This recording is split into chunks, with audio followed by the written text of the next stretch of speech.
Process 18 finding the feeling place. तो इस process को आप कब करोगे?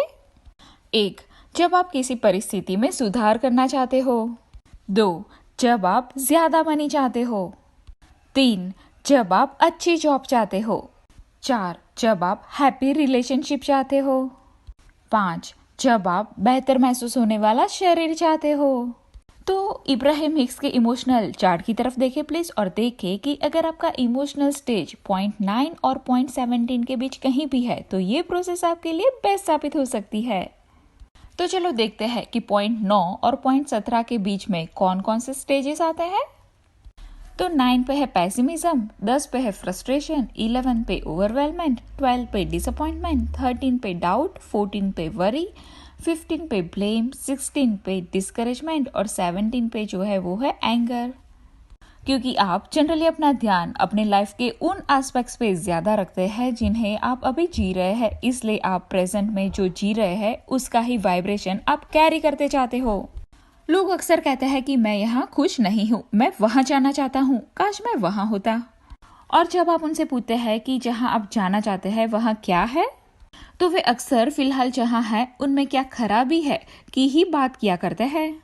वे ये तो कहते हैं कि मैं वहां जाना चाहता हूँ, पर उनके ज्यादातर वाइब्रेशन वे जहाँ खड़े होते हैं उन्हीं के ही होते हैं बजाय जहाँ वे जाना चाहते हैं। तो ये प्रोसेस जो है फाइंडिंग द फीलिंग प्लेस जो सबसे मददगार ये सुनिश्चित करने में होती है कि आप वो वाइब्रेशन स्प्रेड करें जो आपके काम के हो, और उससे ही आप जो चाहते हो वो अट्रैक्ट कर सकते हो। आप इस प्रोसेस में इमेजिनेशन या कहे तो कल्पना द्वारा ये दिखावा करते हैं कि आपकी इच्छा पहले ही पूरी हो चुकी है और अब आप अपनी उस डिजायर को विस्तार सहित जी रहे हैं। जब आप उस पर फोकस होंगे कि अपनी डिजायर को जीना कैसा लगता है, तो आप उसी दौरान अपनी डिजायर की एब्सेंस को फील नहीं करेंगे।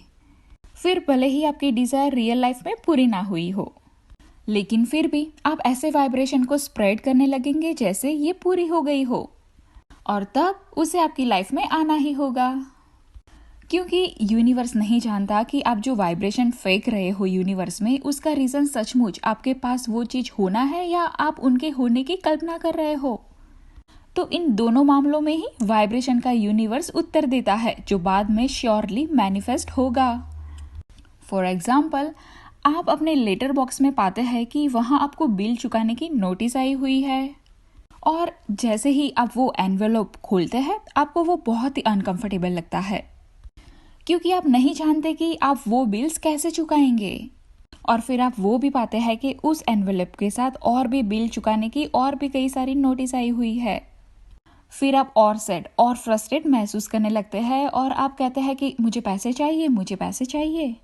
तो एक साइड तो आप कहते हो कि मुझे पैसे चाहिए, मुझे पैसे चाहिए, पर दूसरी साइड ही आप जब वो एनवेलप खोलते हो तो आप में वरी होती है, आप में टेंशन होता है कि आपको नहीं पता है कि आप वो पैसे कहाँ से चुकाएंगे। तो कहने का मतलब ये है कि एनवेलप खोलते समय आपको जो पैसे चाहिए थे उसका आप अट्रैक्शन पॉइंट नहीं होते हैं, और क्योंकि आप जैसा महसूस करते हैं वह इस बात का वास्तविक सूचक है कि आपका अट्रैक्शन पॉइंट क्या है।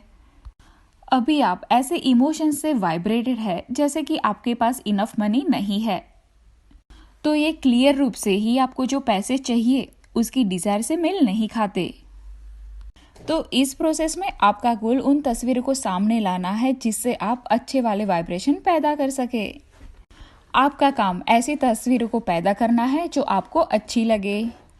आपका काम उस गुड फीलिंग्स के प्लेस को खोजना है कि जहां इनफ मनी की उस अनुभूति को तलाश सके, जहां आप फील कर सके कि इनफ मनी कैसा फील होता है। जब आप ऐसे मनी को याद करते हैं जब आपके पास ज्यादा मनी था, या तो फिर आप ऐसे समय को याद करते हैं जब आपके पास ज्यादा मनी तो नहीं थे पर आप वे बिल चुका सकते थे। तो जब आपको ऐसी मेमोरी मिल जाती है तो जितना पॉसिबल हो उतना ज्यादा समय उस मेमोरी को याद करने की कोशिश कीजिए, जैसे आप इसे और ज्यादा महसूस करने का प्रयास कर सके। या तो आप दिखावा भी कर सकते हैं कि आपके पास इनफ मनी है, दिखावा कीजिए कि आपके पास इतना पैसा है कि आपको ये समझ में ही नहीं आ रहा है कि आप इसका क्या करेंगे। इतना पैसा है कि आपने उसे गराज में रखा है, इतना पैसा है कि आपने कोई बिस्तर में भी छुपा के रखा है, और मोर देन इनफ बहुत ही सारा मौजूद है पैसा। अपने आप को पैसों की बाल्टी लिए बैंक में जाते हुए देखे। आप अपने आप को 10, 20 या 50 रुपए की नोट को ले जाते हुए देखे और उसे 100 रुपए की नोट में परिवर्तित करते हुए देखे बैंक में, ताकि उन्हें अब आपको रखने में आसानी हो जाए। दिखावा कीजिए कि आपके पास एक क्रेडिट कार्ड है जिसमें अनलिमिटेड धनराशि है, जिससे आसानी से किसी भी चीज का पेमेंट किया जा सकता है। और आप ऐसा भी गेम खेले जैसे हर महीने में कम से कम एक बार आप एक ऐसा चेक लिखे जिससे आपके सारे बिल पे किए जा रहे हैं। ऐसा फील करें कि आपके क्रेडिट कार्ड का बैलेंस इतना सारा है कि कोई भी बिल पे करना आपके लिए मायने नहीं रखता। तो आप इस गुड फीलिंग प्लेस की प्रोसेस के खेल को जितना ज्यादा खेलेंगे, उसे खेलने में आप उतना ही कुशल होते जाएंगे और ये और भी इंटरेस्टिंग होता जाएगा। तो जब भी आप दिखावा करते हैं या ऐसी कोई चीज को याद करते हैं, तो आप अपने नए वाइब्रेशन को एक्टिव कर देते हैं और आपका अट्रैक्शन पॉइंट शिफ्ट हो जाता है।